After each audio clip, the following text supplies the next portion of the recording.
Yo, what's up, beautiful people? I want to welcome you back to another Sistas review. And, yeah, we still waiting for season 3 to premiere July 9th. Excuse me, scratch that, June 9th. Never mind, June 9th. And, yeah, so I came to give you guys my overall thoughts of season 2 because this has been a requested video. So, here goes. You know what I'm saying? Thank you, everybody, for subscribing, listening. And there are some people who comments are still getting deleted by YouTube. I am sorry about that. I try my best to put a pinned comment so that you guys can comment under there. Now there are some people who I have seen, and y'all comments been really trying me. I ain't delete you. YouTube deleted you because I really wanted your comment to stay so that I could respond to you. So y'all know who you are if you're listening. You put some crazy comments. YouTube deleted it because I would have really, really wanted to engage with you. Okay, but y'all know how I do. Make sure you like, share, and subscribe if you feeling the content or whatnot. And let's get into this thing. So I'm not even gonna hold y'all. Season 2 as a whole, I actually enjoyed the season. First half of the season, things were moving along. We were getting some things cleaned up from season 1. I don't know what happened after the winter finale when the show came back in January. I don't know. I don't know what Tyler was thinking during that time. I don't know. And I know that we all have, a commonality that we share. And it is that we thoroughly, was disappointed in the character regression because all the main characters, the women, they all experienced some type of regression, some more than others in the second half of the season. So there were some things that I felt played a major role in why people may have felt disappointed, may have felt the way, may have felt like Tyler, played us or whatnot. And I'm going to start with the credit card situation with Karen. Now, if you have been an avid listener, I probably have stated twice that I felt if that was not one of the weakest, if it was not the weakest, it was one of the weakest storylines, simply because I personally feel that Tyler could have created another situation that would cause Zach and Karen to meet up with each other to communicate, because it could have been so many things that could have been used as a conflict rather than this credit card. Now, don't get me wrong, it did what it was supposed to do. It made us think about, like, who the hell would do this and who would sign Zach's name, so everyone had their pick or who they thought was behind it. Majority of people thought it was Aaron. Y'all was wrong, especially when we found out that it was a woman. And so in my mind, I'm like, this is such lazy for me. And I'm not here to bash Tyler. That's not what this is. But it is what it is. I'm like, this was such a horrible situation to create, because we know that Karen and Zach had not seen each other since he barged in or broke into the hotel room. So I'm like, out of all the things that could have happened, a credit card situation was used to create the conflict for them two. I thought it was hella weak. I would have enjoyed to see something a little bit more pulling, a little bit more drama filled, because to me, her accusing him, trying to get him, arrested, did get him arrested. It was just like, well, how is he out? It was just certain things that didn't make sense. But for me, that storyline did exactly what it was supposed to do. It was just, something that just, we didn't see it all the way through, because after the season was over, we still don't know who did it. We just know it was a woman. Danny stated that it possibly could be one of Karen's clients because the girl did look familiar to Danny. But other than that, we have no leads. We just know that it was a woman who was shown on footage, doing this type of situation.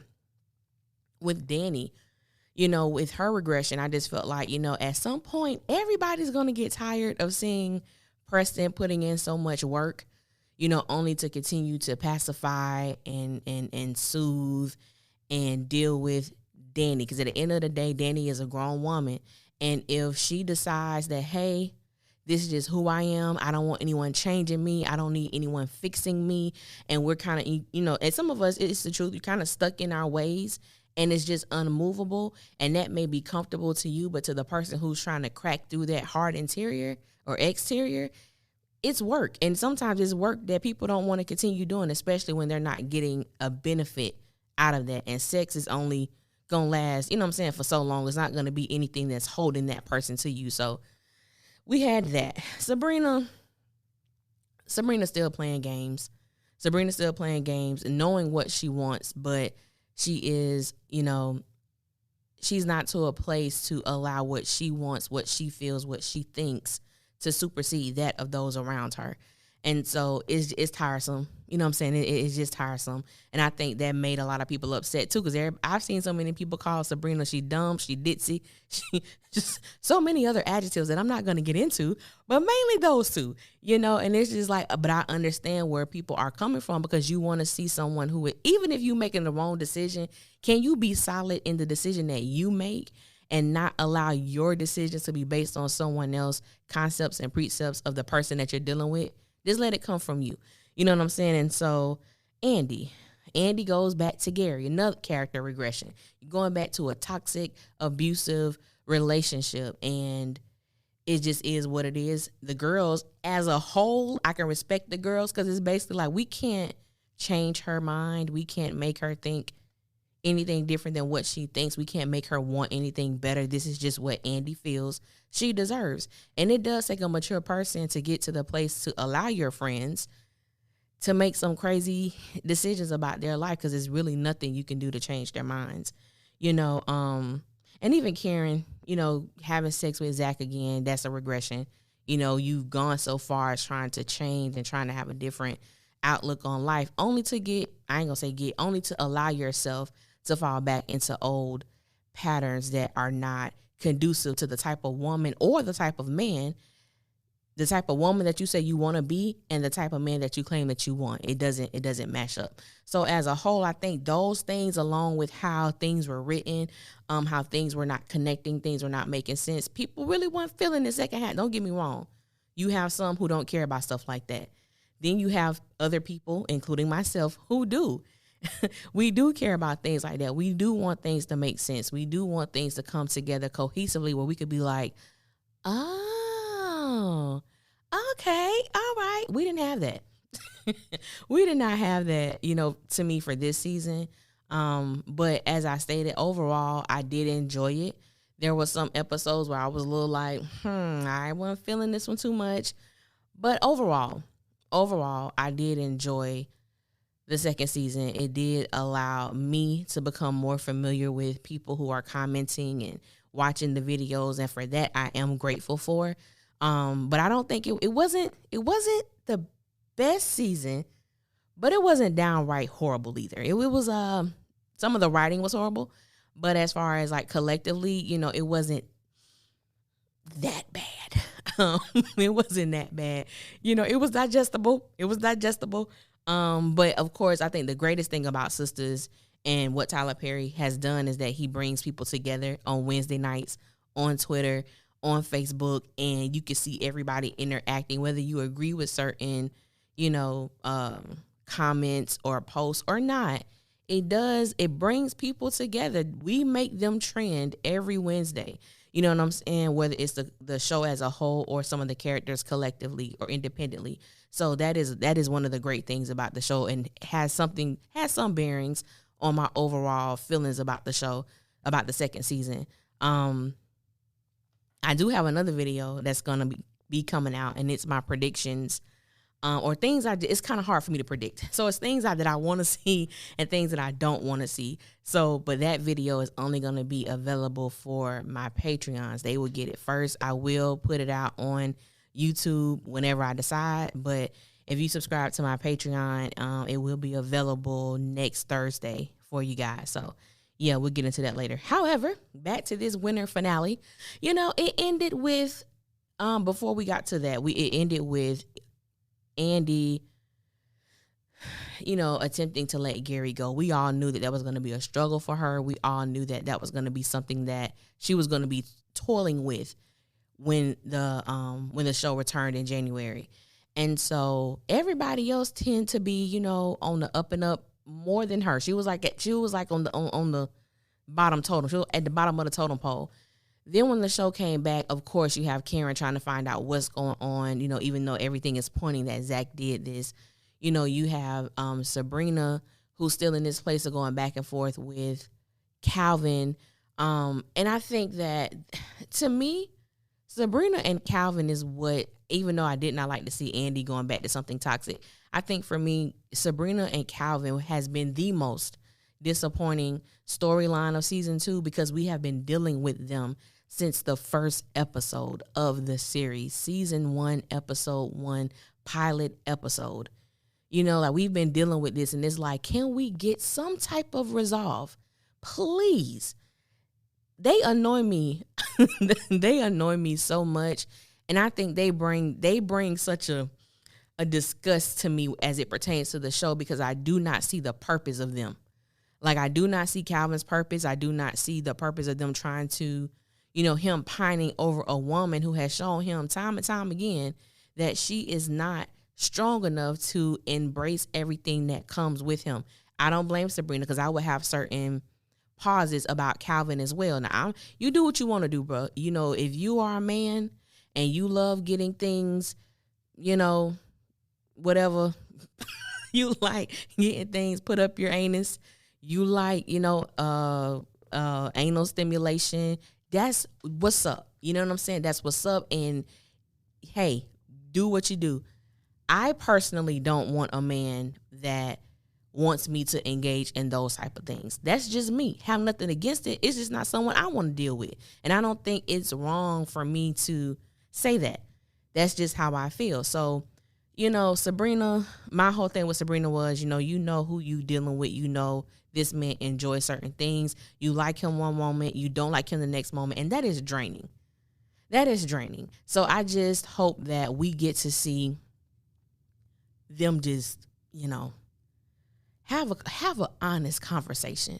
Because when, you know, now I didn't expect this, my last video that I did, the season finale, I did not expect the topic of Calvin showing up at Sabrina's house to be such a huge thing in the comments. And it was a huge thing. So whenever I release the Patreon, and I also have Discord on there as well, I want to do a live with some of y'all, whoever want to join. I give y'all all the details once it actually goes live. But it's like, I really want to talk and hear from some of y'all. Like some people, and even with Jacoby, some people felt like, you know, that really did something to them for the season because they felt like Jacoby just, you know, pushed himself onto Sabrina, you know, where she really didn't want to have sex with him. She didn't want to do anything. And I'm like, no, yeah, she did. She did. But we'll say that later. But to me, that had a really big part of in season 2 as well, because you have Sabrina who is acting out on, she just want to be satisfied. And ain't nothing wrong with that. There's nothing wrong with just wanting to be satisfied. But it's like there is so much baggage with these women, and they do not verbalize it. They don't share it. They hide it, and they continue to go through life as if everything is just okay. And that's not the truth. And I think that collectively, this is not including everybody. So, you know, if it's not with you, exclude yourself. But I think that people, you know, just have been wanting to see growth from these women on every aspect, and we're not and have not been getting that. So, like I said, I liked season 2.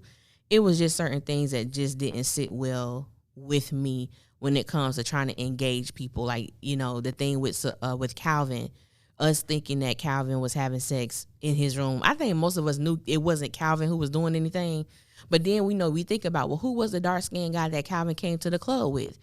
All we know is that he was going out on a date with the woman who was a dark-skinned guy. So Tyler casted a dark-skinned guy to be the one coming out the room. So I guess it will make people think. And so to me, I'm like, that was just a sucky storyline as well, because it's like, for what? You gonna make people think for one day that Calvin was in there, well, for 1 week, that Calvin was in there having sex with somebody? Like, it just didn't make sense. It just felt like certain things were just thrown in there. And like I said, I do get people who comment, and I'm gonna just be quite frank with you guys. I love Tyler Perry. I love everything that he has been able to create, develop for the Black community when it comes to Hollywood and putting faces on TV who we might not have ever been exposed to. I respect him, and I do honor him in that way. But the truth is the truth, and some of the writing that Tyler does is downright sloppy. It's downright messy. It's not, you know, you can tell these things are not flushed out. So I don't care. I don't care who it is. He don't get special treatment because he's Tyler. It doesn't matter. It just doesn't. Some stuff he wrote for season 2 was trash, but I did enjoy it. I did enjoy it. I would love to hear some of y'all overall thoughts about season 2. What you would like to see for season 3. And like I stated, I did not do a prediction video, but it is a video of what I want to see and what I don't want to see, because these days go by so slow in Tyler Perry's world. It's just hard. It's difficult to predict what is going to happen, because it's just difficult. It's challenging. But yeah, it's been like 15 minutes. I didn't want to make this a long video. I just wanted to share my thoughts about, my overall. I'm not going to give a grade or anything. I did enjoy it. It was just certain aspects of the show that didn't, that just didn't do it for me. But, as time get closer, I am, looking forward to season 3 and see what all, is awaiting for us. I am nervous because I'm like, please, Lord Jesus, help us out. But yeah, so yeah, man, it's always good to release a video and hear from you guys. I hope y'all are doing well.